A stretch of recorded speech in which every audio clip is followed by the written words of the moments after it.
part of this tutorial, I will explain how to write a custom validation for a dialog field.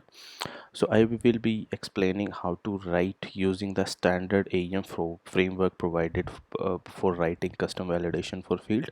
As part of this tutorial, first I'll explain concept as I do for all my tutorials, and then I'll show a demo uh, to validate a multi-field and the text field. So let's quickly check what main points I will cover in this tutorial. First, what is the need of custom validator?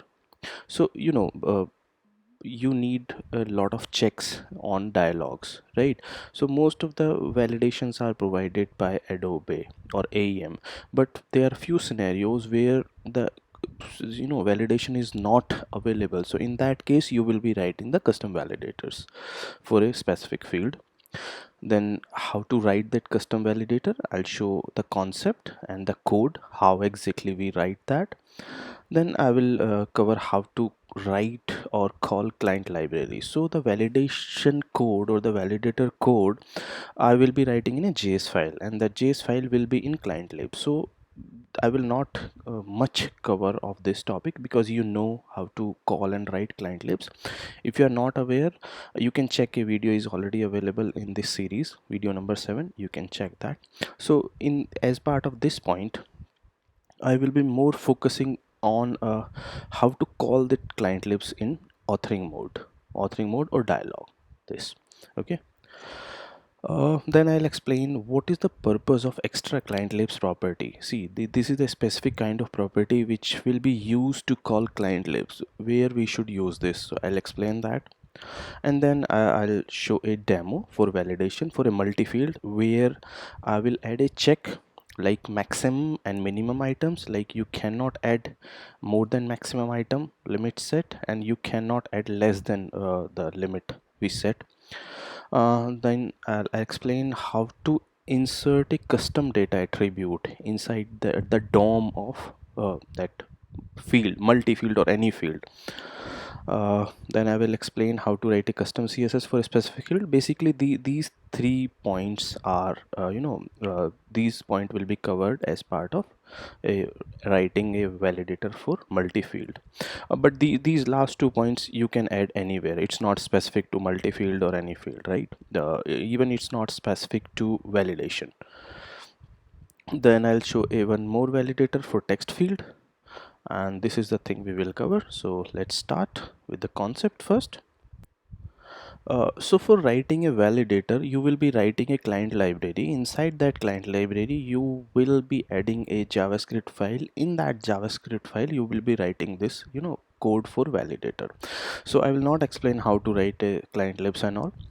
So let's jump on to the how we can write a custom validator, right? So for the custom validator, first you have to adapt your window object into registry. So what is this? Because we get this registry to register the validator for a component, right? This is the same kind of concept adaptation like we have in APIs, Sling APIs, or adapt to method we have in node related APIs. So uh, once you have that registry, so this is the piece of code you will write, you will need, right, to write a validator. So for a specific field, using this registry you will be registering the validator, right, for a specific field. And then you have a selector. So what is the purpose of this selector? So basically this selector define for which validator this validation will be execute, right? So how it will work, I will be define a validator property, and the value of that validator property will be whatever I define in this selector. So it will check in which field this property is present, means value of this validation property is present. So this validator will apply on that field, right? I'll show you, don't worry, I'll show you everything. So for that, this validation method, now let's come to this validation method. So whatever your code is, you will be writing your custom code in this validation method. So what exactly it does, it pass on that specific item, or you can say field in element. So suppose this validator is applied on text field, so the text field element will be passed as part of this element, and then you will be getting it in object in EL, right? So then then you can write your custom logic here. Once you are done with the custom logic, you will return an error message if your validation is failing. Suppose you add some logic, right, and that is not fulfilling, then you will return an error message. So that error message will be available as a standard way in dialog, right? You should have a question like, why should use this framework? Because dialog is written completely in jQuery, and you can write the jQuery and you can manipulate that jQuery DOM by writing JavaScript or jQuery code. So, but the benefit over here is using this validator framework. You don't need to write any events. Suppose you have a those events will be available in that validator validate function, right? Take example, you have in multi-field you have add or delete button. So if you have to manipulate or you have to get those events, click events on add or delete button, you have to write a function.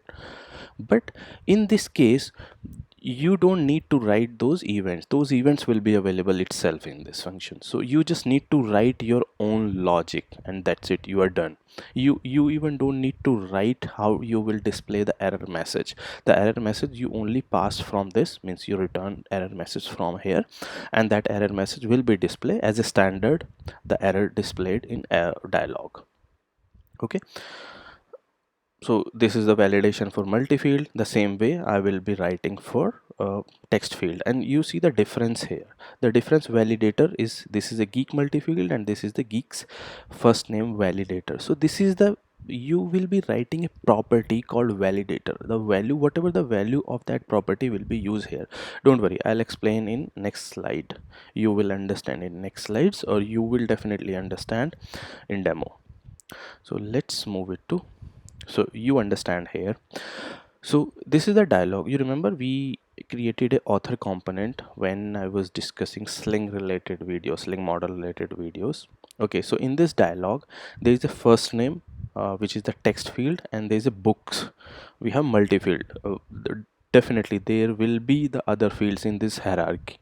Over here other nodes will be here, but I'm discussing only those fields for your understanding.